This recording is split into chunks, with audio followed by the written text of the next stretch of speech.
met on Boston Common. Two men with little in common. One, a well-heeled, high-powered attorney. Oh, boy. The other, a street-schooled, Morning. often ignored, Morning. homeless person. Rob slept on a sidewalk. Peter had a swank condo in the back bay. But every morning they would cross paths here in the park. And over the course of several months, actually became good friends. How are you? Oh, not bad. Yourself? Good. How'd that happen? You'd think after weather and box scores, they'd run out of things to talk about. And indeed, they did. So I gave Robert a copy of a book I really loved, Water for Elephants, and we would talk about that. Discussing the book became their way of connecting, and a friendship was born. And then one day I asked him, what'd you do with the book? And he said, I gave it to a fellow over there. I knew there were a lot of people who read. So it occurred to us that there was an interest out here that could draw people together. Yeah, just because you're homeless doesn't mean you don't read. I'm an avid reader. You'd be surprised at how many people actually read. About a year ago, Peter and Rob started the Homeless Book Club. Yeah. The week we visited, the group was dissecting a collection of short stories by O. Henry. O. Henry is always teasing the reader. They meet every Tuesday in a church conference room. Peter buys the books. In the beginning, he offered to bring in lunch too, but the members said no thanks.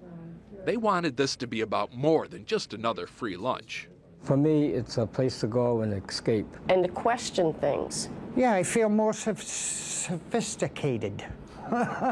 She was hoping to win his heart over. Unlike the others, Jamie, who lives in a rooming house, says he never used to be a reader. His addictions were the priority. I picked up the first book and I started reading it and I found I couldn't put it down. He's still addicted. The adrenaline. Only now. It just gives me a rush. To literature. If I keep reading and keeping my mind occupied, I'm less likely to hurt myself in life. Behind his spectacles. Testimonials like that are now inspiring other people in other cities, even other countries, to start putting together their own homeless book clubs.